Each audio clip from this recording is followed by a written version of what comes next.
Well, hello everyone. Thank you for joining us on our webinar today about the future for workers. So a warm welcome back to those of you who have joined us before, and a warm welcome to those of you who haven't. We're going to start by making some introductions as we always do. So for those of you who know us, please just do bear with us for a moment. But just so that you do know who you are listening to, my name's Karen, and I am the HR Knowledge Manager for HR Solutions, and I am leading the presentation today. And I am joined by my colleague, Ateem. She is here to field any technical problems. Hopefully, of course, there will not be any. But if you should have any issues, if you just use your control panel, she will see if there's anything that she can do our end to support you. And she's also going to be monitoring and collating any questions that you might have as we go. So if you do have them, pop them over on the control panel too. She'll put them together for me, and I will look to get back to you after the session personally. So yeah, we are recording this session. We always do, just so that they are available to watch again on our website. So anything that you've missed or would like to recap, you'll be able to. And of course, you can also share it with your colleagues too. And we do make a copy of the slide deck available on request afterwards as well, in case that helps your notes or anything like that. So that's us, and let's get on with the session. So the future for workers, this is what we are going to be covering today. And just before we begin, we're going to start by outlining some of the aims for the webinar. So we'll begin by just recapping on the main employment statuses and what they are. We're then going to look at the key employment status indicators just to try and help you identify the different ones. We're then going to hone in and focus on workers and consider the rights that they have. And we're also going to try and make you aware of both recent and future changes that are coming up with regards to workers' employment rights as well. So hopefully you'll feel that you've achieved those things by the end of the session today. All right, so let's get started, and we're going to do that with just a bit of an introduction to ease us in. So we're going to start by trying to warm you up and just posing a question to you for a bit of fun, in inverted commas. So I'm going to put a question to you and just give you a poll, and you can submit your answers, and I'll share those with everybody at the end, but not revealing who said what, of course. So this is the question.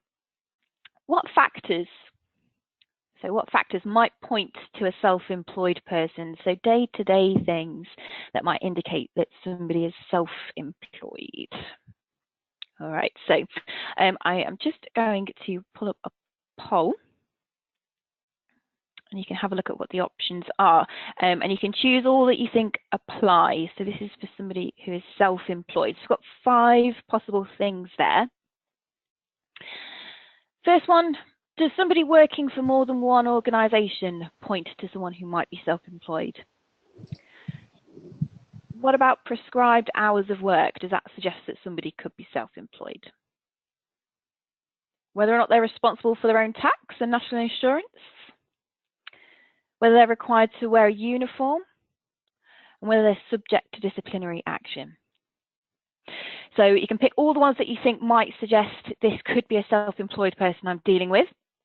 And I'll just give you about 15 more seconds to have a go at choosing options if you would like to join in. Okay, I've got most of you voted. Oh, a few more. Okay, great. So I think that's pretty much everybody now. So I'm just going to close that off, and let's see what we've got. So, right, so we've got 2 that are really standing out.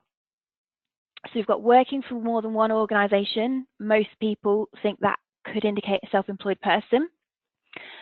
22% prescribed hours of work. 100%. So we're feeling pretty unanimous that being responsible for tax and national insurance might be a self-employed thing.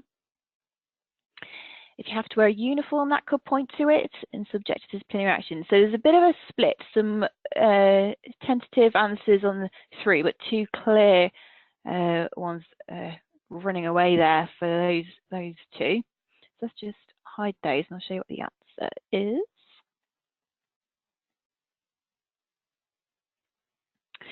So you've done really, really well, actually, because those 2 are the ones that would typically point to a self-employed person. Now, confusion can come, as I'm sure you're all probably well aware, from things like Uber in the news and Deliveroo, you know, that different things can still, you know, happen for someone who's employed as opposed to self-employed. For example, you know, working for more than one organisation. Many employees have different jobs. But yeah, these 2 are typically going to point to someone who's self-employed. You know, someone is actually servicing one organisation and another, you know, because they're going around sharing their services, definitely responsible for their own tax and national insurance. Prescribed hours of work, having to wear a uniform, and subject to disciplinary action. These things point to something called control, which we're going to talk about later, and typically point away from a self-employed status. All right, thanks for joining in on that one. So back over to me then. I said I was going to introduce you to the topic. So there are 3 main employment statuses to be aware of in employment law. Okay, we coin lots of phrases for different ones, but generally, you know, we're looking at identifying whether somebody is an employee, a worker, or self-employed. Okay, so these are the 3 key ones. Sometimes we get labels like contractors, freelance, 0 hours worker, you can have 0 hours employees, you know, all kinds of different phrases, bank staff, you know, that come up and can really start to muddy the water in terms of what we're actually talking about in terms of someone's employment status, because their employment status also points to what statutory rights they have. So these are the 3 that we're always coming back down to at the end of the day when we're looking at employment law specifically. Okay, so a bit of a did you know? All employees are workers. So all employees are actually workers, but not all workers are employees. Okay, workers is actually quite a broad group and employees is more specific, and we're going to have a little look at the definitions next. Okay, it is important that we consider these, and I think often the difference between the 2 does get overlooked, and certainly I think the 2 words are used interchangeably on a day-to-day basis, which again only adds to the confusion really that we can experience.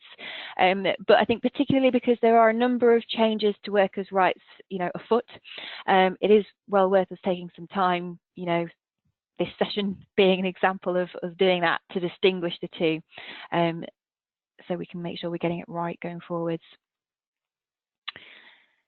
So let's have a little look then at the definitions. So for this, we're going to the Employment Rights Act, which defines an employee and a worker. Okay, and in short, this is how it describes them. Okay, so it says an employee is a person who has entered into or works under a contract of employment. Okay, fine. And a worker is also a person who has entered into or works under a contract of employment. But it goes a little further, and it says, or any other contract. Okay, and the other party in that contract, okay, so we know that when there is a contract, there's an agreement usually between 2 groups, you know, a worker and, you know, the other party is usually, you know, and should really be an employer, okay, not a customer or a client, okay? Because a customer or a client would point to actually that individual being more of a self-employed person who's acting as a business in their own right, okay?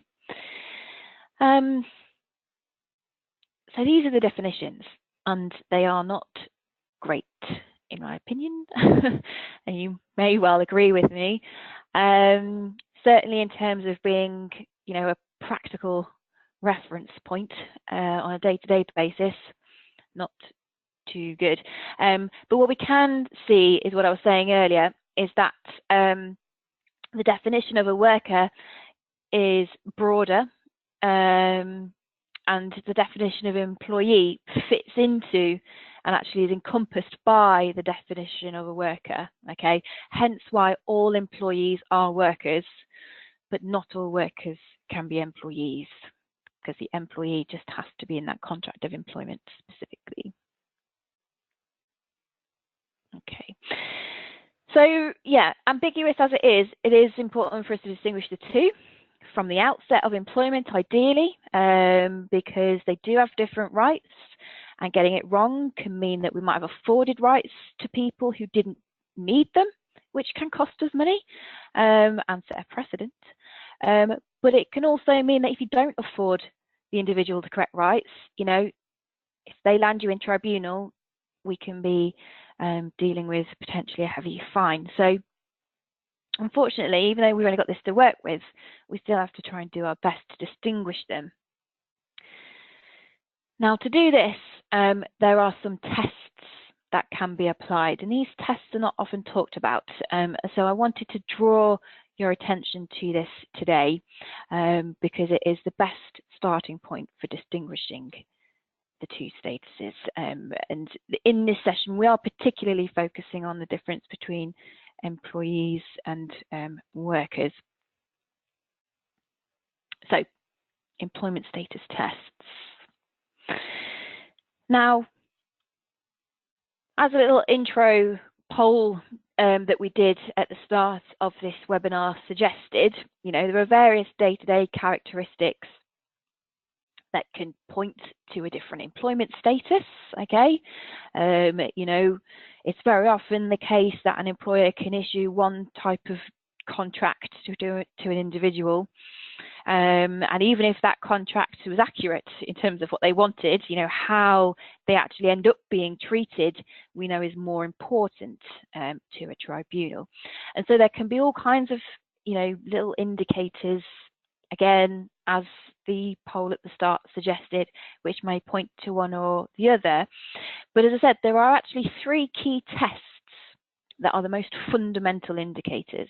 Okay, so these are important things to think about when you are deciding, you know, what a job should be. Should this be a job for an employee or a worker or a self-employed person?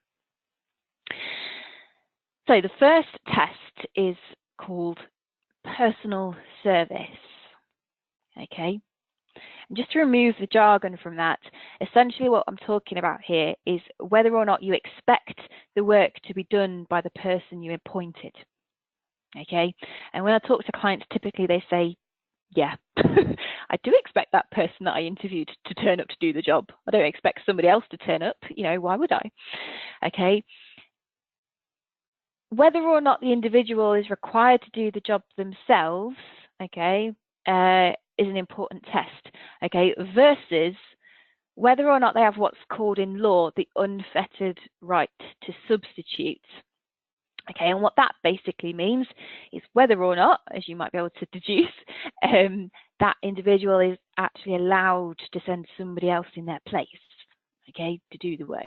Okay, it has to be an appropriately qualified person, but could they send somebody else to do the job instead? A good example of this, okay, and I know we are distinguishing from self-employed here, but is if you perhaps think of a builder.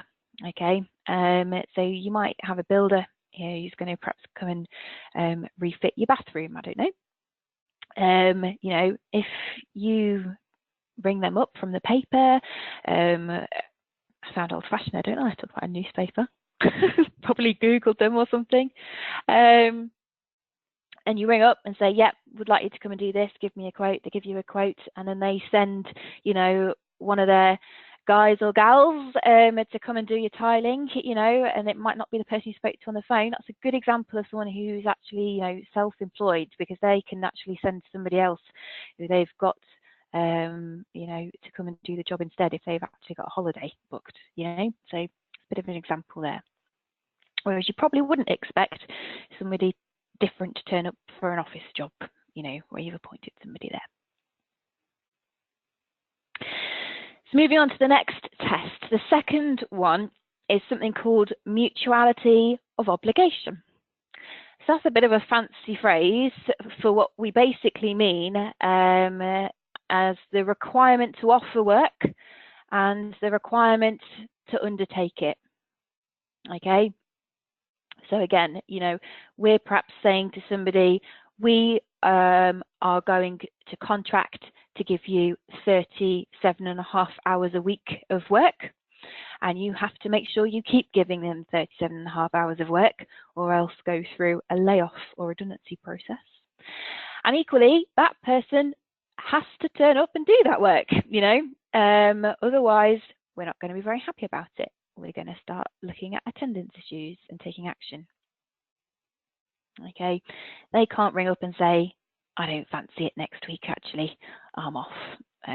So this is mutuality of obligation, having to offer work and having to undertake it.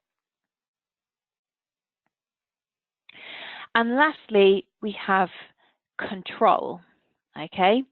And basically, this is talking about, you know, the extent to which there are rules and restrictions which govern how the individual operates and how the work gets done.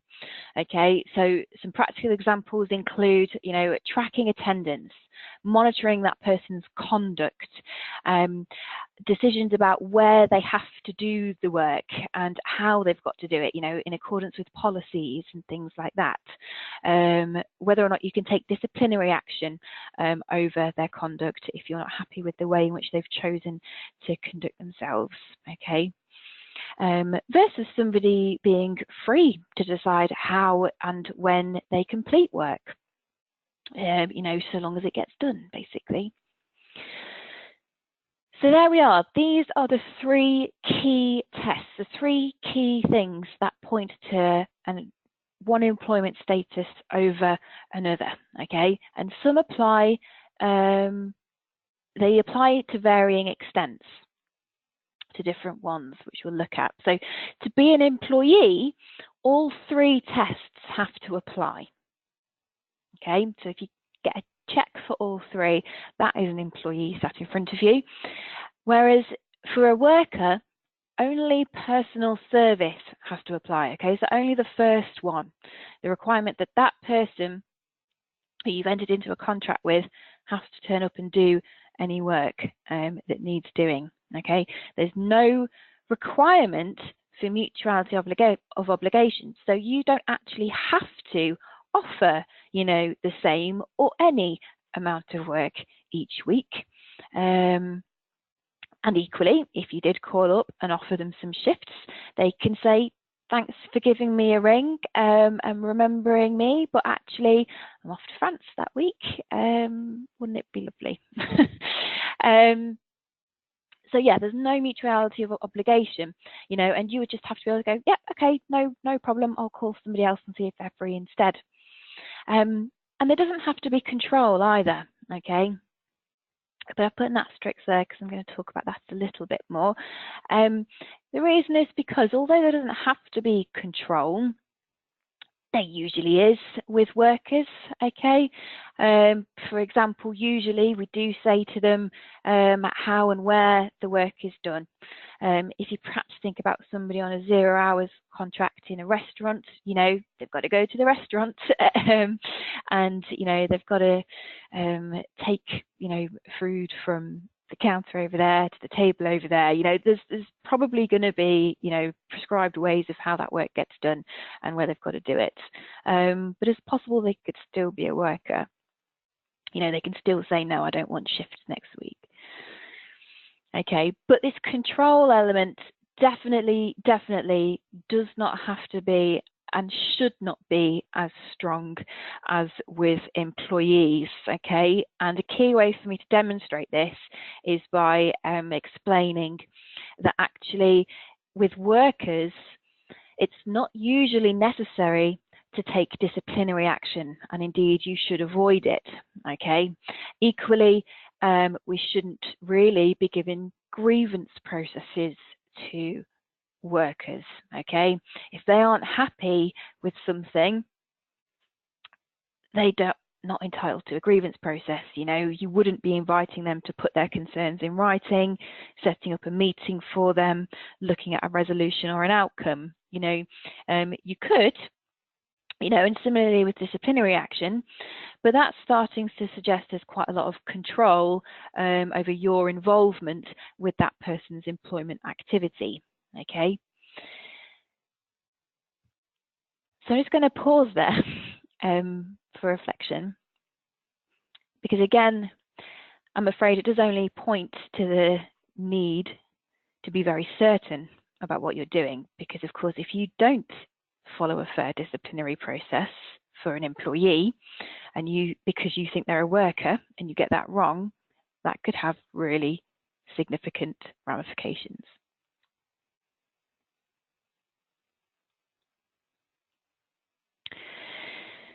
So you can start to see then actually that although there are some bits of control that start to come into play, you know, with workers and can do legitimately, you know, it's really this where the lines between the two start to blur, okay? It's this where we get our news headlines from about employers getting the two wrong, you know, because they're exercising too much control, they're prescribing too heavily how work should have to be carried out, usually. Okay, so just to try and give you a bit of a visual to clarify this a little bit further, all right, I've got the 3 employment statuses across the top, and we're going to end up with the 3 tests down the bottom, down the left, sorry. So we're starting with the personal service, so the person has to turn up who you've appointed. So employee, yes, that has to happen. Worker, yes, that has to happen. For a self-employed person, no, okay, that person must be allowed to send somebody else. And if you aren't happy about that, they're probably not self-employed, or shouldn't be self-employed anyway.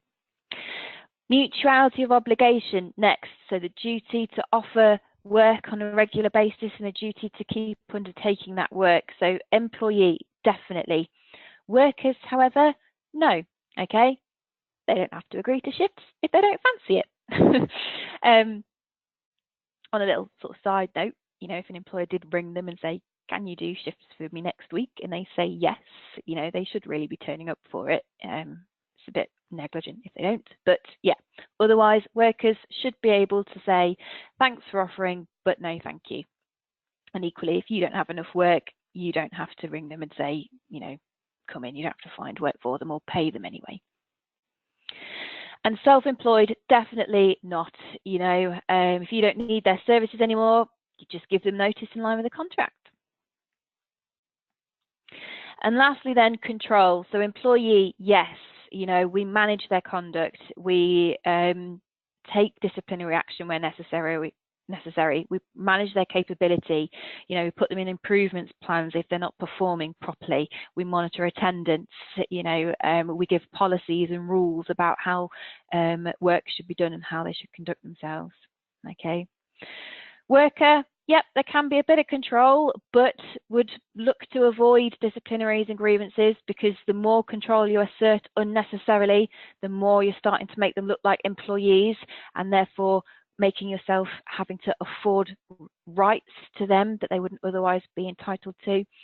And self-employed, definitely not. You know, they're offering a service. It's up to them to decide how and where and when they do the work, as long as the job you agreed for them to do gets done. All right, so I hope that helps. Just going to run a last sort of opportunity for you to get involved by trying to look at how that's sunk in. No pressure. So question, a bit of a scenario. So we've got Jyoti, she works for Care for You. By the way, I can't remember if that's an actual organisation. I've just sort of come up with it off the top of my head. So, you know, no indication on Care for You if they are an organisation out there. This is not a case from them. But yeah, anyway, shut up, Karen. Jyoti works for Care for You. She visits vulnerable adults, okay? Care for You call her and they ask her if she would like shifts in a fortnight. She says no thanks. She's booked a trip which she hasn't told them about, and they're fine with that. So is Jyoti an employee or a worker? I'm going to put the last poll up then. Is she an employee or a worker? I'll just give you about 30 seconds to vote. Got half of you in. About 3/4. So let's give you about 15 more seconds if you want to have a go.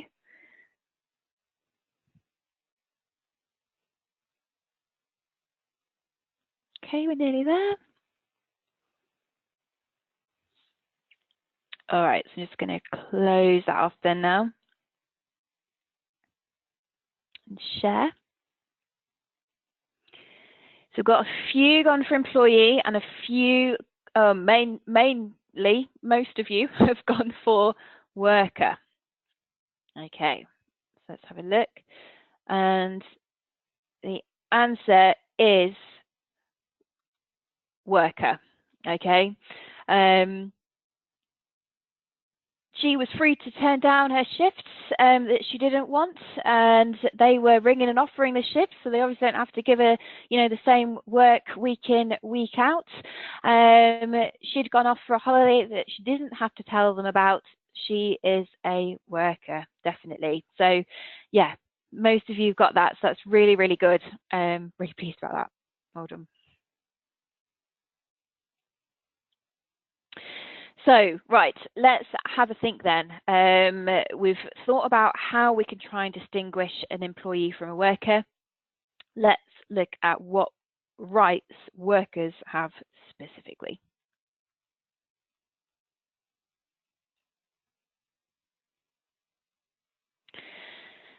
So, you may or may not be aware, but workers actually have really, really far fewer rights than employees in employment. One of the most major differences between the two is that workers don't actually have the right not to be unfairly dismissed. Okay, workers do not have that right. Only employees are entitled to a fair dismissal. Let's have a look at the rights they have. Okay, so all workers will have protections from unlawful deductions from wages. They will also have limits on deductions for retail employment. So this is a bit of a nuance where retail workers can potentially have deductions for losses in stock made from their whistleblowing. Okay, so if they make a disclosure in good faith to try and whistleblow over something that's going on, which is in the public interest to know about, they are protected from being treated unfavourably for doing so.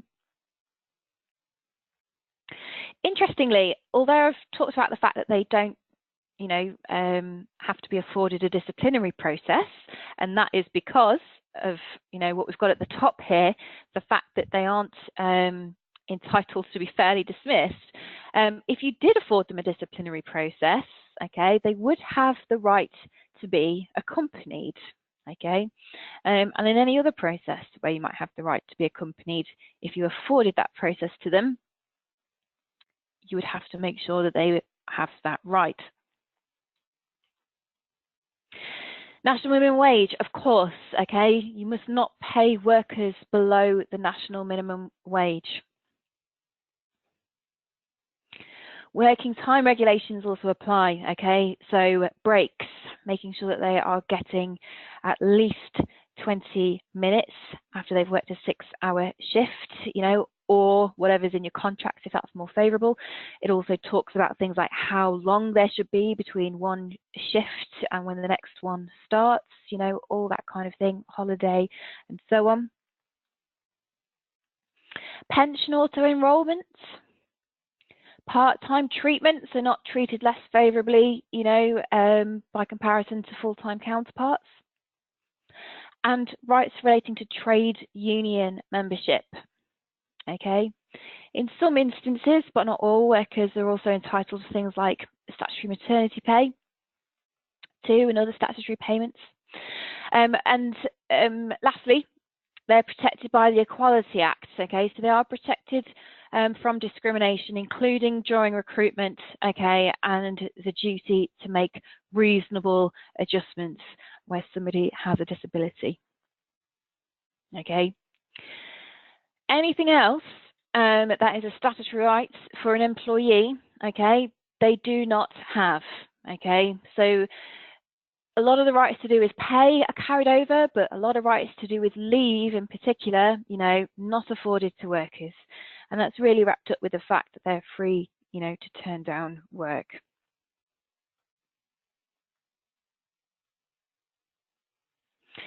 So I'm going to move on now and talk to you about something called the Taylor Review. So you may have heard about this in the news. A few different names sort of attached to it really, but this is going back to July 2017 when the government published what was called the Independent Review of Employment Practices in the Modern Economy, okay, also known as the Taylor Review. Okay, so somebody called Matthew Taylor was appointed to review modern practices, and as part of that review, he recommended that there should be better clarification around employment status, which I think we would all welcome. And he also identified a need for greater protection in the world of employment for workers in particular. They sometimes, as I've explained, the word workers wrapped up employees with that as well. And these recommendations have been termed the Good Work Plan. Okay, so if you ever see the Good Work Plan being referenced, this is what it's talking about, the Taylor Review, you know, that was the lead up to this Good Work Plan. And actually, as a result of this, the government have put in place new laws, okay? And some of those are actually in effect already. They came into effect recently. Some are still due to come into effect, but are, you know, set and ready to come into effect. So we're going to have a look at these next. And together, they've actually been dubbed, you know, one of the largest upgrades in workers' rights for over 20 years. So this is considered to be quite a significant overhaul to employment law.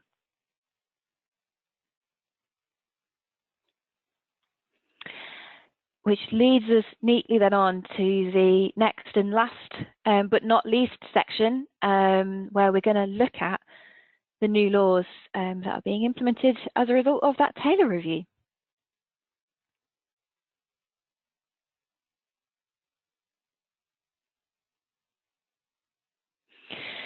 So I'm just going to break this section up a little bit. The first part, we're going to look at the changes that came into effect last month, okay, so April 2019.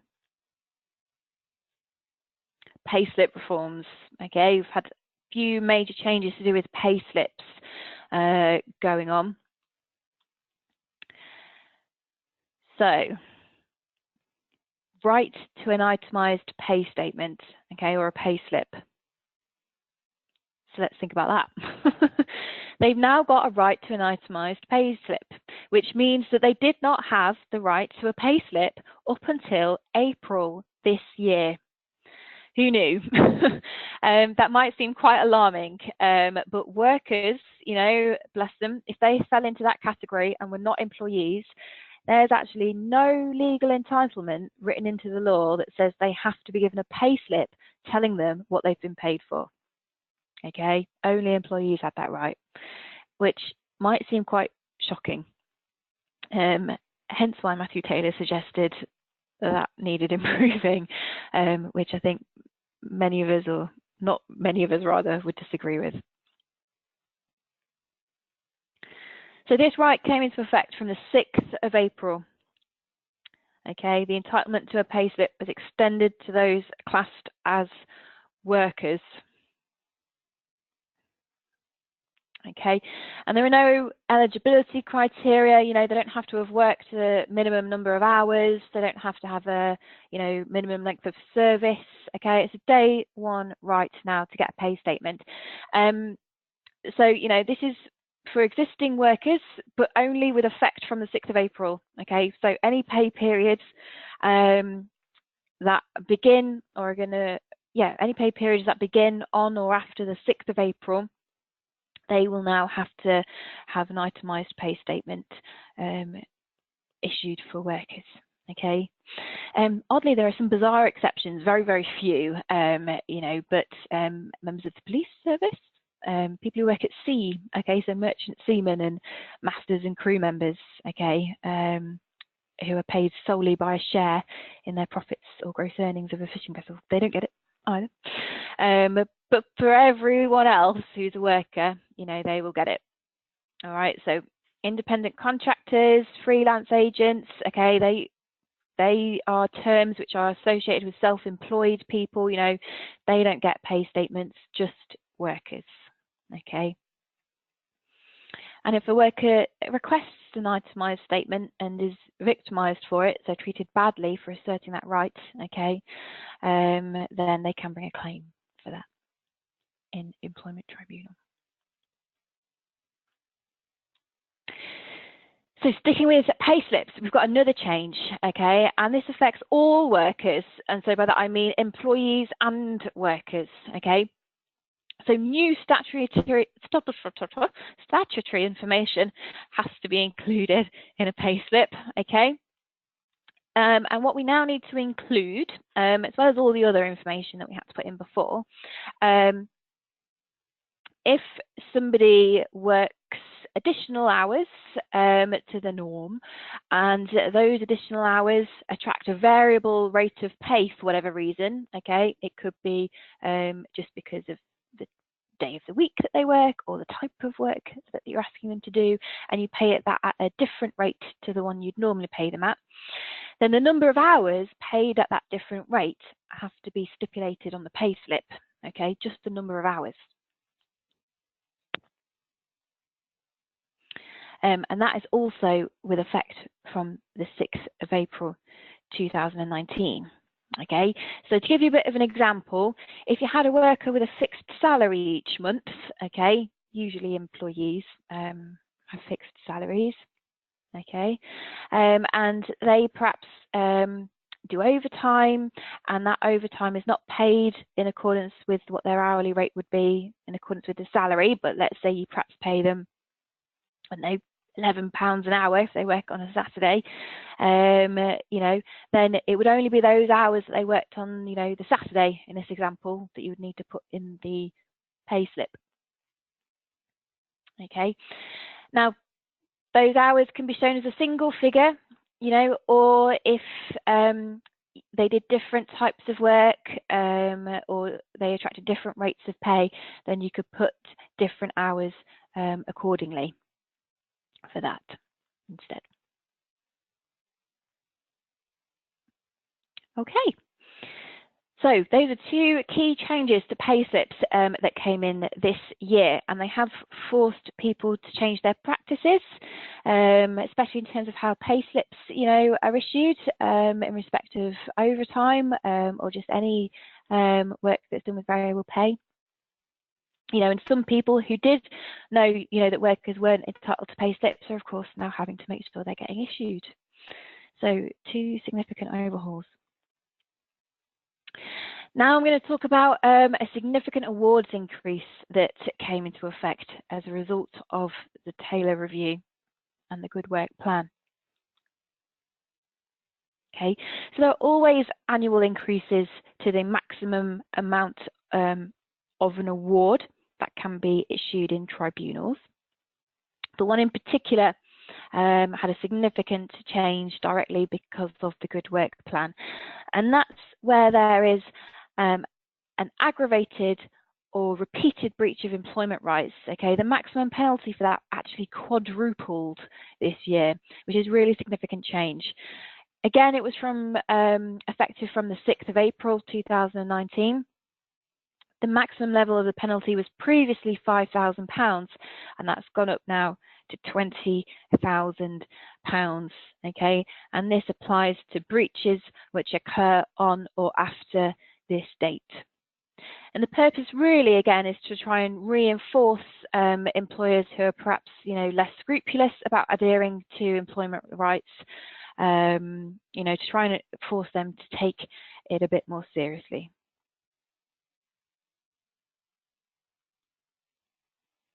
So that's 2019, and we're going to skip forward now to April 2020. So things that you can plan for, it's certainly a key date for your diary. So first up, we've got the holiday pay reference period. So for anyone who has had the pleasure of having to sit down and calculate holiday in the past, this one is for you. So new legislation has been written, which is coming into effect April 2020, and the effect of it is to increase the 12-week reference period that we currently have to 52 weeks. Okay, so this does typically usually apply to those who we truly think of as workers rather than employees, because for them sometimes it's tricky to work out how much holiday pay they're entitled to if they've been working different hours, each week or month. What's a fair rate of holiday pay to give them? Okay, we need to work out an average. Currently, we go back to the last pay slip and then 12 weeks back from there, work out the average amount they were paid, and then we pay them, a respective hourly rate over their holiday. But from the 6th of April 2020, this is going to change from 12 weeks to 52 weeks. So these new regulations amend the working time regulations to bring about this effect. And if you should have somebody who's been with you for less than that 52 weeks, okay, then the reference period would instead be the number of weeks that they have actually been employed for, okay? And then once they hit that 52 weeks, we of course continue to use the last 52 weeks as the reference period.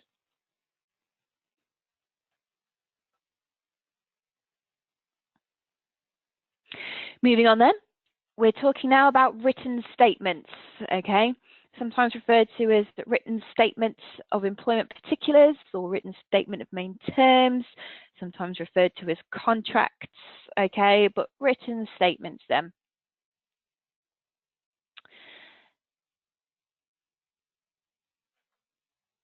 So, workers are now going to have a right to a written statement. Okay, so again, who knew? Workers, if they are classed as that, do not currently have a right to a written statement or a contract. Okay, nothing has to be issued in writing to them about how their work and employment is governed. Again, probably might be quite shocking to many of you, but that is currently the case. And again, all about improving clarity to ensure that people are getting what they are entitled to. That Matthew Taylor recommended that they probably ought to have a contract by law, which I don't know, probably seems fair enough to most again. So yeah, workers, the lucky things, they got pay slips this year, and next year they're getting contracts, so nice for them. So this is going to be with effect from that same date. So 6th of April, again, is when it's all happening. New regulations coming into effect that amend the Employment Rights Act. So it will be now the case that all workers, not just employees, will be entitled to a written statement.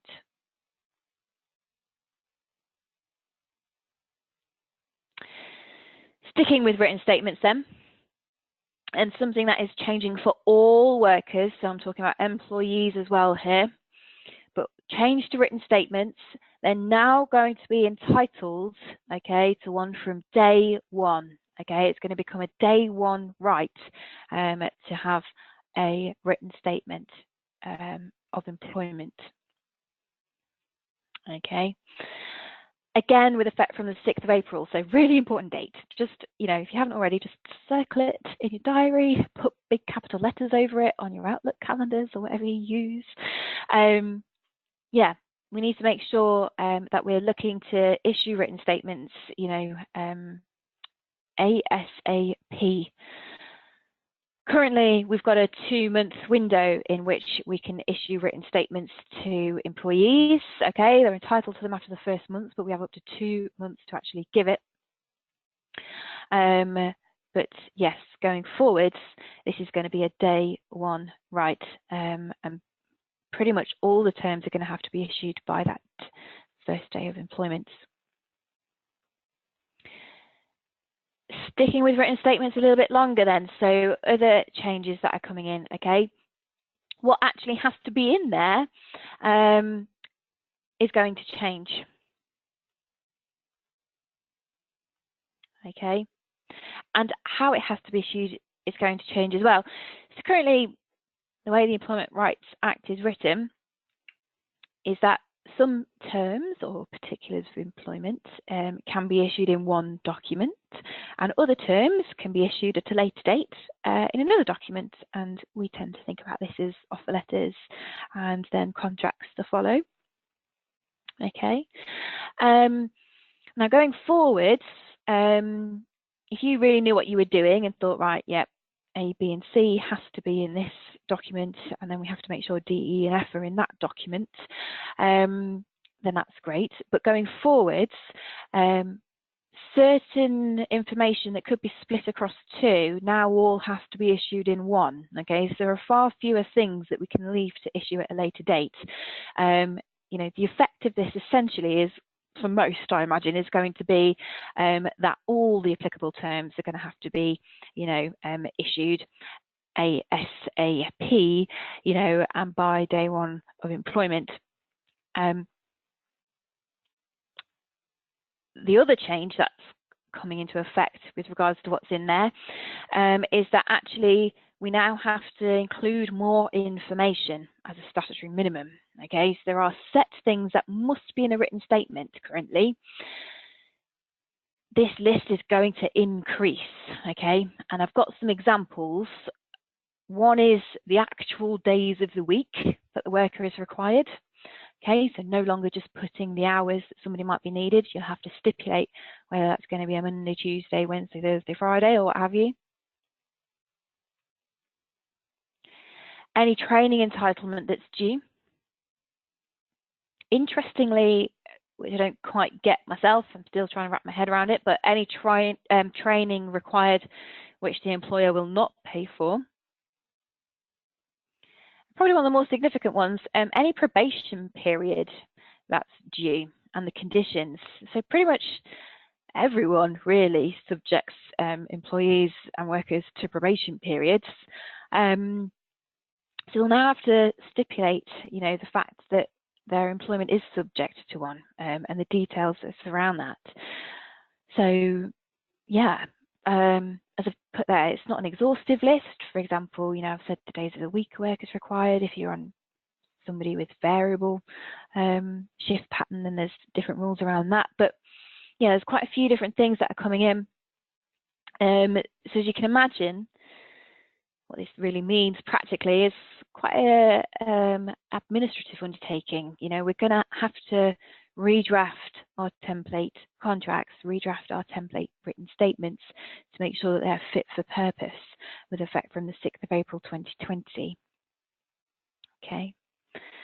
We wouldn't have to go back and reissue contracts to people we've already employed, but certainly anyone we take on from that date onwards, we will have to make sure they've got an appropriate written statement. And we may have to give due consideration to this new information if we did ever have to vary anybody's terms who is employed with us already. So yes, as you can well imagine, it's also going to be, you know, a significant undertaking for consultancies such as ourselves, who are going to have to make sure that templates are fit for purpose, and that will be my lovely job. So yeah, for anyone who's listening now, who is our client, you know, if you are with a consultant or you have access to our knowledge base, you know, they will be letting you know when those are ready to go. So you are sorted. Anyone who's interested, let us know.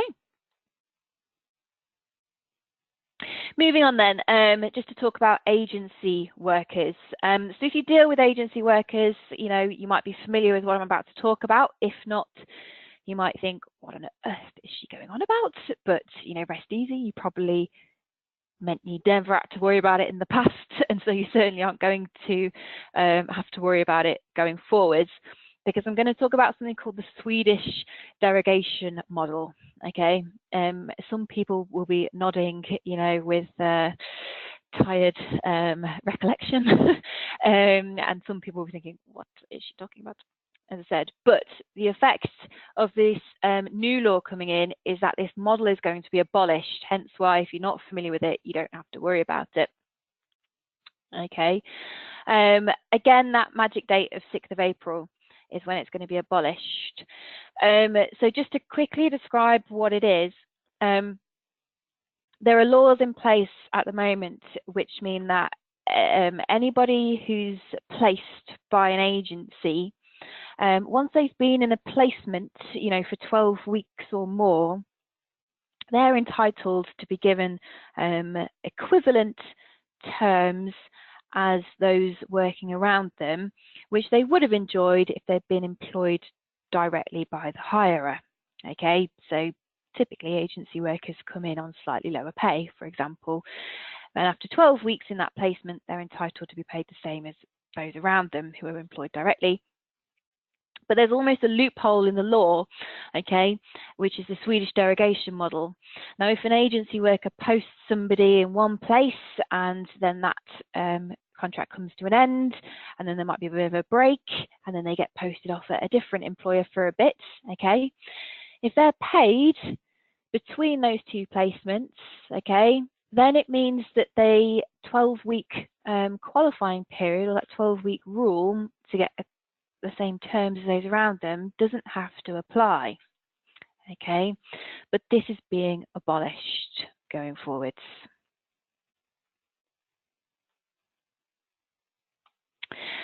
And we're just going to wrap up by thinking a little bit about a couple of other changes on the horizon. There are a few others, but some of the sort of more notable ones I thought anyway. One around tips, okay? So I'm just talking about what you leave on the table at the end of a meal, for example. We've had it confirmed that in the future, and actually it's been said that it will be at the earliest opportunity, there are going to be new legislation laid out, okay, further to the modern industrial strategy, to ensure that any tips that are left for workers, and that does include employees in this instance, should go to that individual in full, okay? It's no longer going to be the case that an employer can take those tips for themselves, okay? There are all kinds of bizarre and slightly, well, sometimes very questionable practices that happen with tips, particularly in hospitality, actually, and restaurant chains in particular. You might have heard about them in the news. Practices like, you know, when tables don't pay their bill, you know, the bill will come out of the tips that were left, and sometimes even the employee's wages thereafter if the tips don't cover it. You know, all kinds of bizarre things go on, which make pay and practices with tips very, very unfair. But yes, at the earliest opportunity, legislation is going to be introduced to make sure the individual gets it. And this also protects, of course, the consumer who, you know, intended the tip to be left, you know, intended the tip they left to go to the person that served them, you know, usually. So this is looking at being brought into effect ASAP. and probably once some other more significant political issues that are going on in government and parliament at the moment are resolved. And then lastly, we were promised a new definition for workers, which would have been great. A bill was even introduced called the Workers' Definition and Rights Bill, which intended just to group together very neatly a definition and what the rights of workers are, so that we didn't have to go through the Employment Rights Act and other instruments and sort of go, right, that one's for workers, that one's for employees, that one's for workers, that one's for employees. But unfortunately, this has been shelved, okay? We did think, you know, the Supreme Court's given significant case law about the definition of a worker, that maybe this could now be brought into effect. And the bill was also going to look at banning 0 hours contracts potentially as well, which I'm not too sure about. I think 0 hours contracts can be a good thing as long as they're not abused. But yes, concerns that all of this would be far too restrictive means that it's not progressing at this time. So I'm afraid we are still left to work out amongst ourselves who is a worker and who is an employee and who is self-employed as well. So here we are. Thank you. Questions, you know, if you have sent them all over already, if you've got any, thank you. I'll look to get back to you as soon as possible. If you haven't sent them over and you'd like to, you know, anything at all, little or big, you know, pop it over and I'm happy to have a look at it for you. So now's your opportunity to do that. Just to let you know, if you're interested, next month we're running a webinar that I'm leading. We're going to look at the 4 main types of discrimination and what you need to know to try and distinguish them, try and prevent it from happening in the workplace. That's going to be on the 13th of June, so that'll be on a Thursday. We also have a webinars archive on our main website where you can watch webinars that we've done in the past again, and there's some really handy ones on there. We've recently done some popular ones on gross misconduct and, you know, doing investigations. Also one on Brexit and how that's actually impacting HR already, you know, European employees and stuff like that, and how they're affected by things like the EU settlement scheme and their right to work, you know, so that's a really handy one to look at too. So you can find those on our website, free for you to access. Just to let you know as well about some upcoming seminars. So we're running an absence management seminar next month, and we're going to have a focus on mental health. So managing absence related to mental health in the workplace. If you would like to join us for that, it would be a pleasure to have you along. You can give us a call if you're interested in a spot, and you can also have a look at signing up on our website at /upcoming-seminars. And lastly, just to let you know about our free newsletter that you can sign up to keep up to date with any developments in the law and HR topics and practices that might be of interest to you. So feel free to sign up again on our main site.